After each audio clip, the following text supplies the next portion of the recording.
3 number वाले जो हैं अपने ज्ञान से लोगों को फ़ायदा पहुंचाए। 4 नंबर वाले हैं उनकी जो ऑर्गेनाइजेशन स्किल है उसका फ़ायदा उठा के लोगों को कैसे मदद कर रहे हैं। किसी चीज़ से डरने से एनर्जी कम हो जाती है। लेकिन ईश्वर क्या बोलते हैं कि जब मैं आपको कोई चैलेंज देता हूँ तो उसे अगर आप ग्रेसफुली एक्सेप्ट करके उसे आप उसका सामना हंस के करते हो, प्रकृति पे भरोसा करके रखते हो, तो आपकी ऊर्जा बढ़ जाती है। कोई भी चीज़ जो पैदा होती है उसका नाश होना भी निश्चित होता है, और जब नाश होता है वो इसका मतलब है किसी नई चीज़ की शुरुआत है। तो डरने की ज़रूरत नहीं है। हाँ, 9 साल मंगल का है तो मंगल जो है वो अपना रंग तो दिखाएगा।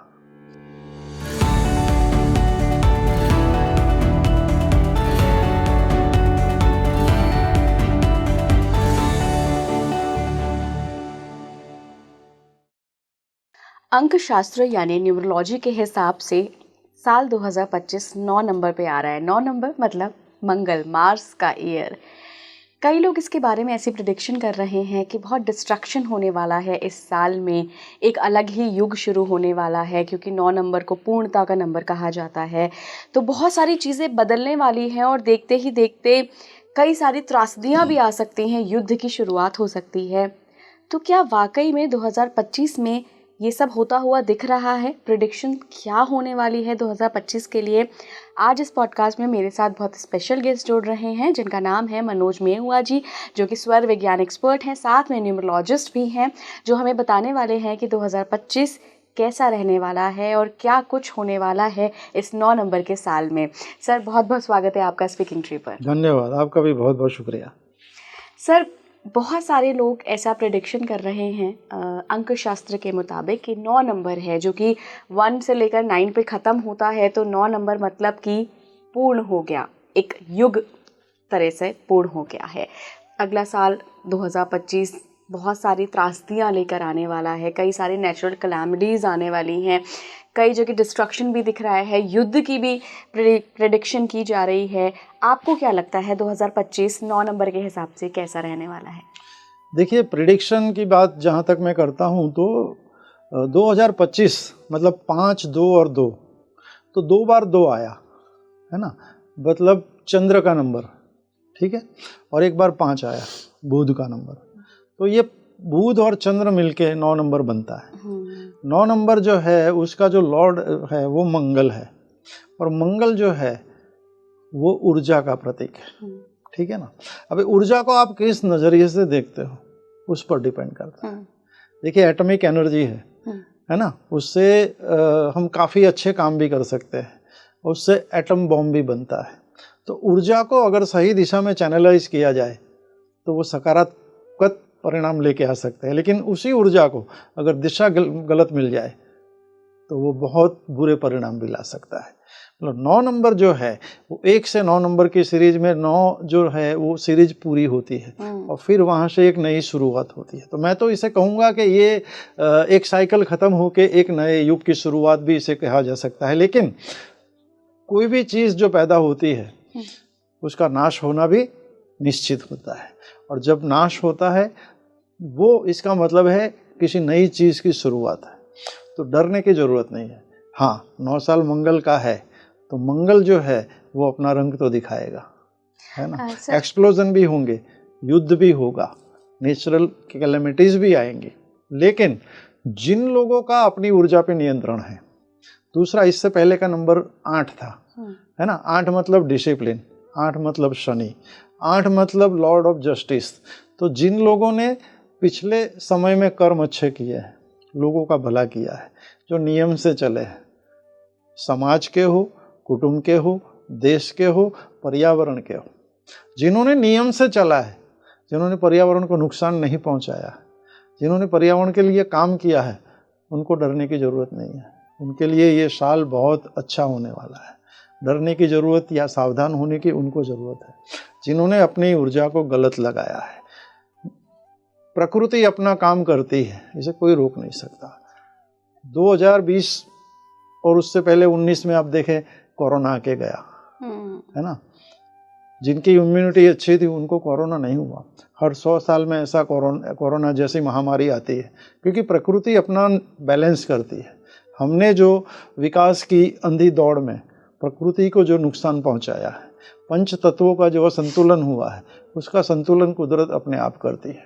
तो ये 9 नंबर जो है उस साल में भी प्रकृति अपना संतुलन करेगी।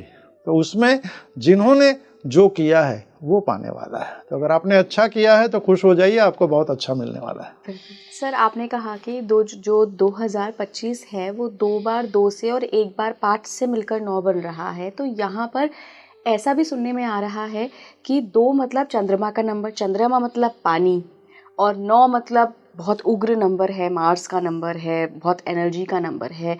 तो ऐसा भी हो सकता है क्या कि पानी से कहीं कहीं तबाही हो सकती है? कोस्टल एरियाज़ में ऐसी प्रेडिक्शन की जा रही है कि वहाँ पर पानी से तबाही हो सकती है। आपकी बात बिल्कुल सही है। 2025 में हम देखेंगे कि पानी से जुड़े जो नेचुरल कैलेमिटीज़ हैं वो ज़्यादा होंगे। और ये ऐसा नहीं है कि 9 नंबर जो है वो 2025 की जनवरी से शुरू हो जाएगा।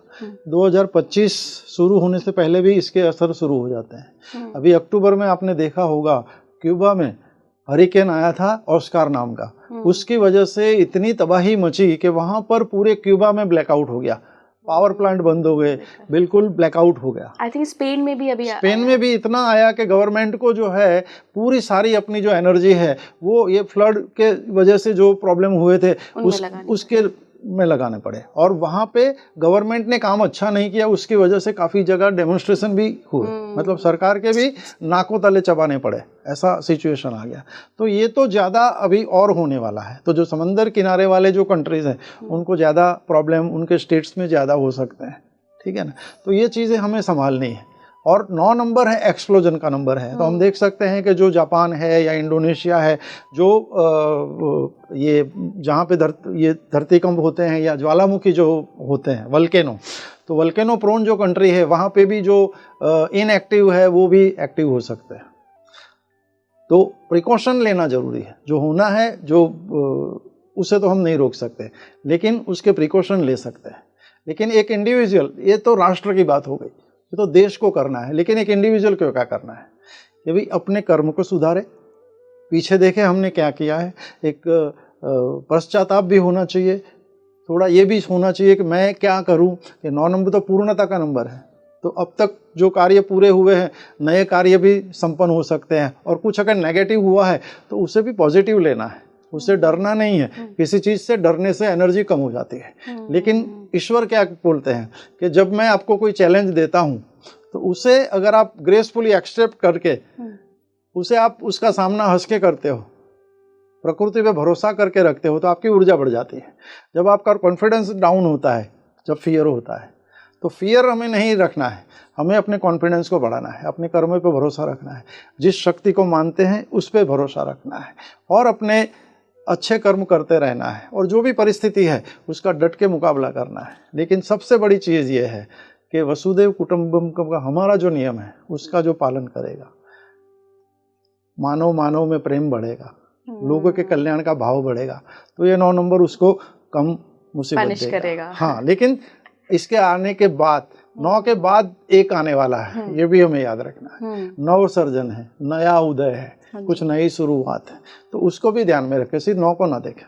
सर, अभी हम देख रहे हैं कि शेयर मार्केट और गोल्ड ये दोनों फ्लक्चुएट कर रहा है। गोल्ड एकदम से 80 चला गया, फिर 78 भी आया, बढ़ रहा घट रहा है। तो 2025 में क्या स्टेबल होने के चांसेस हैं या और बढ़ेगा?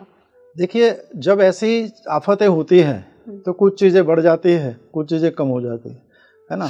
मैं इतना ही कहूँगा कि 2025 में जितने लोग कैश पे बैठेंगे, जितने लोग कैश पे बैठेंगे वो फायदे में रहेंगे। अच्छा। हाँ, तो जिसमें ज़्यादा फ्लक्चुएशन होता है, देखिए शेयर बाजार में 100 रुपये का शेयर 1 रुपया हो सकता है, लेकिन गोल्ड को आपने कभी नहीं देखा होगा कि गोल्ड आज 50,000 रुपया तोला था या 70,000 रुपया तोला है, सीधा सा ये नहीं होगा। तो ये बहुत सेफ इन्वेस्टमेंट कहा जाता है। तो इन्वेस्टमेंट अपना ऐसी चीज़ों में रखें जहाँ से फ़ौरन आप पैसे निकाल सकते हैं। ऐसी चीज़ों में इन्वेस्ट ना करें जिसको आप बेचने जाएँ तो कोई खरीदने वाले ना हो। तो सीधे साधा मतलब है सेफ इन्वेस्टमेंट करें, सिक्योर इन्वेस्टमेंट करें जहाँ से आप फ़ौरन निकल सकते हो, और कैश ऑन हैंड अपने पास रखें, क्योंकि ऐसी भी स्थिति आ सकती है जहाँ पे आपके पास अगर धन नहीं है, आपने इन्वेस्ट कर दिया है, तो आपको पूरा जीवन ये साल निकालने के लिए पैसों की कमी भी हो जाए। तो जिनके पास कैश होगा वो बादशाह होगा, जिनके पास ऐसी कमोडिटीज़ होगी जो बेचने, जैसे गोल्ड हो गया, सिल्वर हो गया, है ना, जो बेचने गए और आपको फ़ौरन पैसा मिल गया, तो उन लोगों के लिए अच्छा रहेगा। तो बाकी सारी अगर है तो उसे रखो, अभी बेचने निकलो ऐसा मैं नहीं कह रहा हूँ, लेकिन कैश आपके पास ऑन हैंड 20-25% आपका जो नेटवर्थ है उसका होना चाहिए। तो 2025 में आपको बहुत अच्छा इसका लाभ मिलेगा। बिल्कुल सर, मंगल को खून से रिप्रेजेंट किया जाता है, सर्जरी से किया जाता है, आर्मी जो सशस्त्र बल होते हैं इनसे किया जाता है।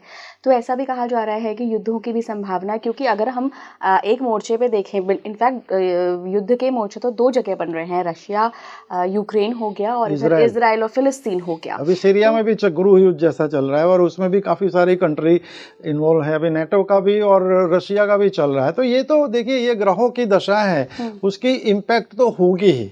अब उसमें वो कंट्री के नेशन उसको कितने मैच्योरली लेते हैं उस पर डिपेंड करता है। लेकिन 9 नंबर का कैसे इन्वॉल्वमेंट होगा, क्योंकि 9 तो उग्र नंबर है, क्या ऐसा तो नहीं कि बढ़ा देगा? और बढ़ेगा, ये बढ़ेगा, युद्ध की स्थितियां और बढ़ेगी, लेकिन उस स्थिति में जो अपने दिमाग पे कंट्रोल रख पाएगा उसको कम नुकसान होगा, क्योंकि परिस्थितियां तो हमारे जीवन में भी होती है जब उग्रता बढ़ती है, लेकिन संयम जो रखता है उसको कम नुकसान होता है। 2025 में कोई देश क्या करेगा वो हमारे हाथ में नहीं है, हमारे हाथ में हम हैं, है ना। एज एन इंडिविजुअल हमको क्या करना है, अपनी ऊर्जा को सही दिशा में लगना है, अपने कर्मों को अच्छा रखना है, ज़्यादा क्रिटिसिज्म में या ज़्यादा दूसरी चीज़ों में नहीं रखना है, मेडिटेशन करना है, सुषुम्ना नाड़ी जब चालू हो आपकी तब आपको ईश्वर को प्रे करना है, मानव कल्याण के लिए प्रार्थना करना है।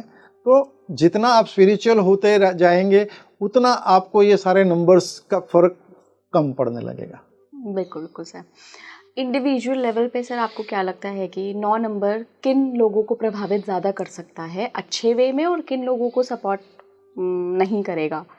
देखिए 9 नंबर जो है, ये 9 नंबर वालों को तो इम्पैक्ट करेगा ही। अच्छा भी बुरा भी, दोनों। हाँ, 9 नंबर को बहुत फायदा भी हो सकता है और बहुत नुकसान भी हो सकता है। बैलेंस जो अपनी ऊर्जा को जो कर सकता है उसको बहुत फायदा होगा। 2 नंबर वालों को भी 9 नंबर का नुकसान ज़्यादा हो सकता है, क्योंकि 2 पानी है और 9 आग है, ठीक है ना। 1 नंबर वालों को सपोर्ट भी मिल सकता है, लेकिन ओवरऑल 5 नंबर वाले तो ऑलवेज बेनिफिट में रहते हैं। क्यों? तो हर जगह दोस्ती बना के रखता है, बीच में नंबर है, संतुलन बना के बैठा है। लेकिन मोटा मोटा मैं ये मान के चलिए आप कि आपके जो भी नंबर है उसके एट्रीब्यूट को आप संभाल के रखें। अच्छा, हाँ, ये बहुत ज़रूरी है। जैसे 2 नंबर वाले अपने इमोशन पे कंट्रोल रखें, पानी का बगाड़ ना करें, वेस्ट ना करें। 1 नंबर वाले जो है लोगों की सहायता करें, अपने अंदर के लीडरशिप की क्वालिटी को वो रखें। 3 नंबर वाले जो हैं अपने ज्ञान से लोगों को फ़ायदा पहुंचाएं। 4 नंबर वाले हैं उनकी जो ऑर्गेनाइजेशन स्किल है उसका फ़ायदा उठा के लोगों को कैसे मदद कर रहे हैं। 5 नंबर वाले जैसे बैलेंस करते आ रहे हैं वैसे बैलेंस करें अपनी वाणी पे। 5 नंबर वाले बिल्कुल संयम रखें। 6 नंबर वाले हैं केयरिंग और नर्चरिंग का स्वभाव है, तो लोगों की केयर करें और देखें कि आसपास में किसको वो संभाल सकते हैं, ठीक है। अपने आसपास में सब कुछ व्यवस्था बना के रखें, सब कुछ ऑर्गेनाइज न हो। 7 नंबर तो स्पिरिचुअलिटी का नंबर है ना। तो देखें आप, कम से कम ये देखें कि पशु पक्षी पेट जितने हैं उनकी कुछ सेवा करें, गणेश की आराधना करें। 8 नंबर वाले हैं डिसिप्लिन जितना रहेंगे, जितना नियमों का पालन करेंगे, जितना अपना सबूट जितने मजदूर लोग हैं उनको जितना मदद करेंगे उतना उनके लिए अच्छा रहेगा। और 9 नंबर वाले के लिए हनुमान चालीसा करें, कसरत करें, ठीक है। अपनी ऊर्जा को सही मार्ग पे लगा के रखें, तो किसी नंबर को कोई प्रॉब्लम नहीं है। जरूरी ये है आपको जो नंबर मिले हैं उसके एट्रीब्यूट को आप निभाओ। मतलब कोई है मिनिस्टर है, पेट्रोलियम मिनिस्टर, उसको पेट्रोलियम का महकमा अच्छी तरह से चलाना है ना। उसको होम डिपार्टमेंट देखने की जरूरत नहीं है। मतलब आपका डिपार्टमेंट भी आपको नंबर कुछ दिए हैं, आपका मूलांक, भाग्यांक और आपका सन साइन का जो प्लेनेट है उसका नंबर, ये 3 चीजें संभाल ली तो जीवन में बल्ले बल्ले है। 2020 4 नंबर था, राहु का नंबर था। थोड़ा सा हमने देखा कि पूरे विश्व में एक अलग लहर दौड़ी कि लोग मर रहे हैं, बहुत ज़्यादा कैजुअलिटीज़ हुई। 9 नंबर भी रक्त का नंबर माना जाता है ना, अगेन फोर्स का नंबर माना जाता है, सर्जरी का नंबर माना जाता है। तो क्या 2025 में भी कैजुअलिटीज़ एक बड़े लेवल पे होने की आशंका दिख रही है कहीं से? अवश्य होगी, बड़े पैमाने पे होगी, नेचुरल भी होगी, मैन मेड भी होगी। लेकिन देखिए मैं बताऊं आपको, नेचुरल कैसे होगी? वो तो आपने वाटर कैलेमिटीज बताई। हाँ, वोल्केनो होंगे, एक वोल्केनो हाँ, हुए। मैन मेड कैसे मैन मेड? ये वॉर क्या है? गृह युद्ध अभी सीरिया में चल रहा है, अभी बांग्लादेश में चल रहा है, अभी पाकिस्तान में शिया सुन्नी का चल रहा है, काफी आप देखेंगे तो काफी कंट्रीज में चल रहा है। अभी जिन देशों में कभी नहीं सुना था, आप यूरोपियन कंट्री में सुने, कभी नहीं सुना था, पिछले सालों में देखे वहाँ भी स्टैबिंग हो रहे हैं, वहाँ भी एक्सप्लोजन हो रहे हैं। तो ये मैन मेड भी बढ़ रहा है। लेकिन देखने की बात यह है, इंडिविजुअल तौर पे आप जो, जैसे मैं अपनी बात बताऊं, 2020 में कोरोना हुआ, ठीक है, मैंने 14-15 लोगों को एडमिट कराया होगा हॉस्पिटल में, और मैं खुद हॉस्पिटल में लोगों के साथ रहा, मुझे कोरोना नहीं हुआ, समझो। 2020 में सोनू सूद का अब एग्जाम्पल ले लो, है ना, उसको उसने पॉजिटिवली लिया, वेलफेयर का काम किया, आज वो हीरो है। तो 2025 में जो अपनी इम्यूनिटी, मेंटल, फिजिकल और स्पिरिचुअल इम्यूनिटी को एनहेंस कर पाएगा वो बादशाह हो जाएगा। मतलब कुल मिला के बात वहीं पे आती है कि आपको जो धर्म मिला है उस धर्म का पूरा पालन करें। एक बेटे का धर्म, एक नागरिक का धर्म, एक पति का धर्म, आप अगर मालिक है तो आपके नीचे जो कर्मचारी करते हैं उनके प्रति आपकी जिम्मेदारी, वो धर्म।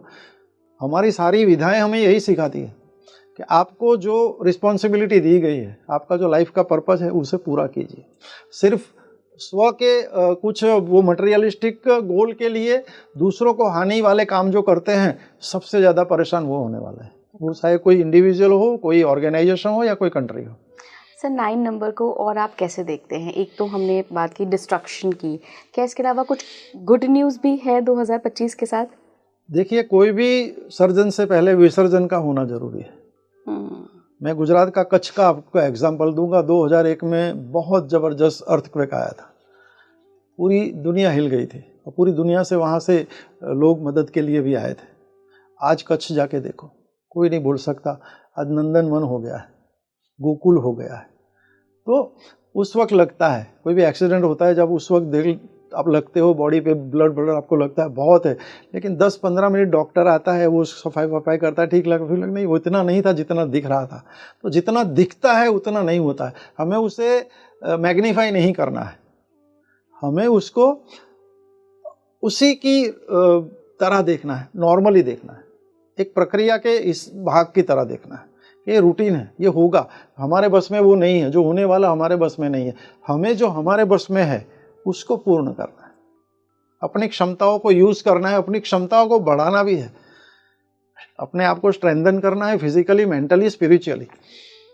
तो अगर मैं ऐसे कहूँ कि 2025 एक ट्रांजिशन है कि एक तरीके से कोई एक युग पूरा हो रहा है और एक दूसरे समय की शुरुआत हो रही है, और क्या पता सर ये गुड न्यूज़ हो कि 2025 एक ट्रांजिशन हो कि हम अभी तक जो इतना भोग विलास में लिप्त थे, इतना ज़्यादा मटेरियलिस्टिक चीज़ों में खो गए थे, तो हम स्पिरिचुअलिटी की तरफ बढ़ रहे हो। डेफिनेटली एक साइकिल ख़त्म हो रही है, एक नई साइकिल शुरू हो रही है, एक नया आगाज़ होने वाला है।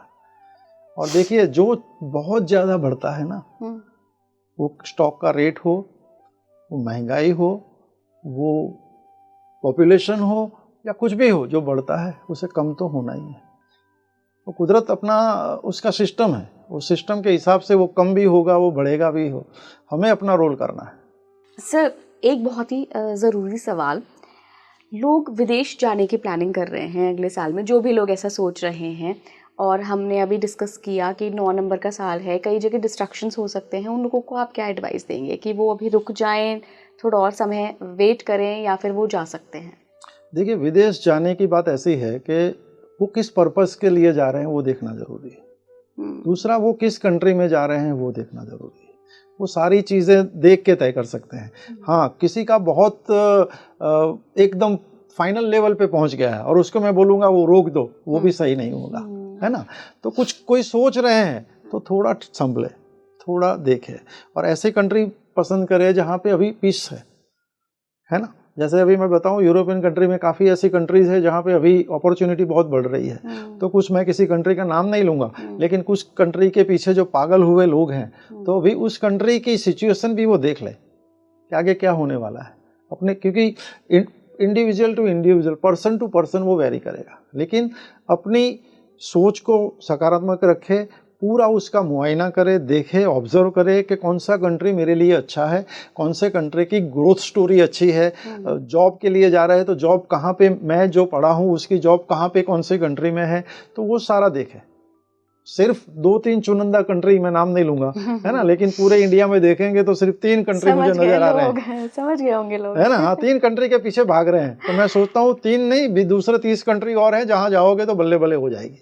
तो आंखें, दिमाग, पंच, आपकी इंद्रियां खुली रखो, देखो, मुआयना करो और चीज़ों को देखो, 2-3 महीने क्या चल रहा है देखो, फिर आगे बढ़ो। अच्छा सर, मैंने कई लोगों के एस्ट्रोलॉजिकल प्रेडिक्शन भी सुने हैं, न्यूमरोलॉजी के हिसाब से भी सुने हैं। दोनों अकल्ट साइंस की ही शाखा हैं, एस्ट्रोलॉजी भी और न्यूमरोलॉजी भी।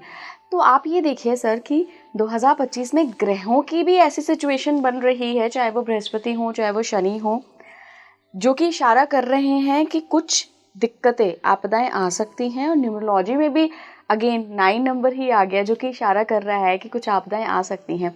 तो मतलब कहीं ना कहीं प्रेडिक्शंस जो की जा रही हैं उनमें कुछ सच्चाई हो सकती है। देखिए, ग्रह अपना काम करता है, लेकिन ये जो मैं बताऊं आपको न्यूमरोलॉजी, तो न्यूमरोलॉजी में भी जो नंबर है उसके भी लॉर्ड प्लेनेट है। तो कहीं कहीं एस्ट्रोलॉजी में भी प्लेनेट होता है, वैसे वास्तु में भी प्लेनेट होते हैं, दिशा के ग्रह होते हैं। तो ये कोई अलग अलग चीजें नहीं है, इसको डिकोड करने के अलग अलग तरीके हैं। नहीं तो सौर मंडल में जो प्लैनेट्स हैं उसकी मूवमेंट के हिसाब से उसकी इफेक्ट तो होती है, लेकिन ये कैसा होता है, जैसे कहीं हैजा फैल गया, है ना, जैसे कहीं कोई बीमारी फैल गई, इसका मतलब तो ये नहीं है कि सबको ये होगा।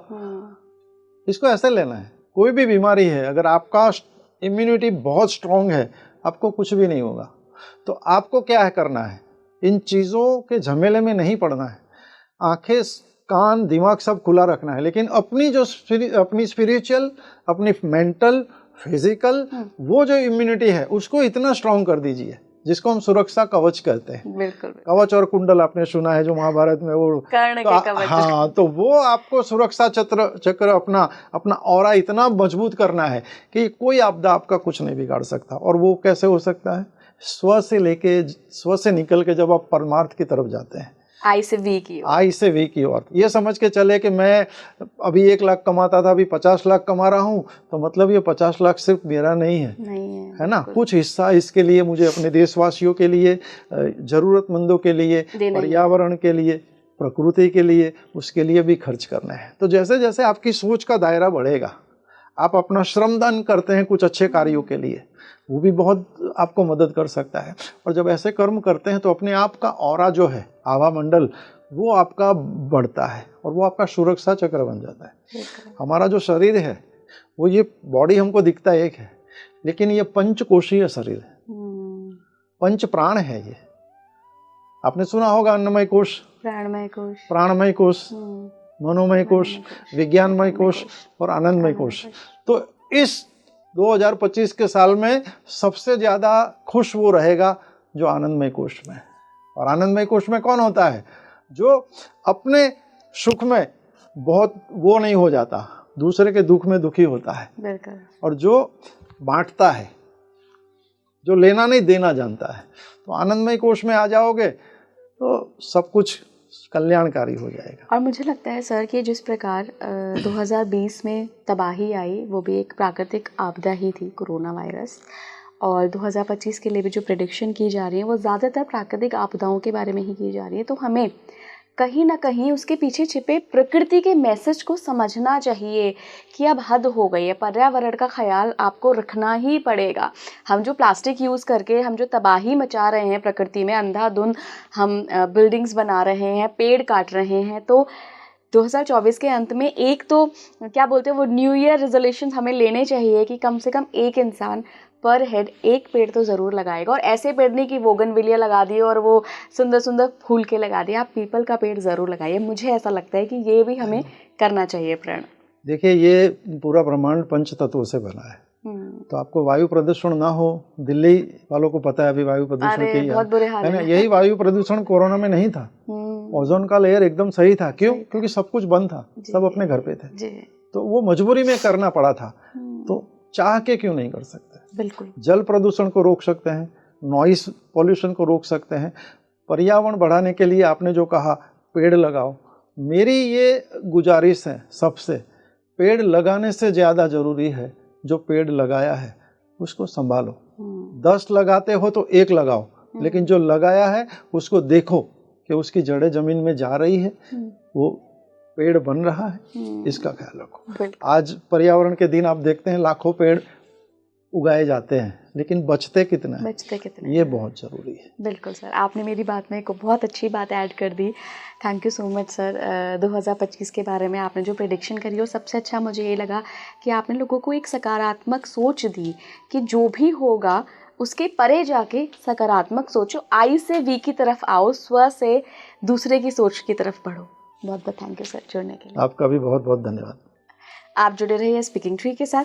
नमस्कार।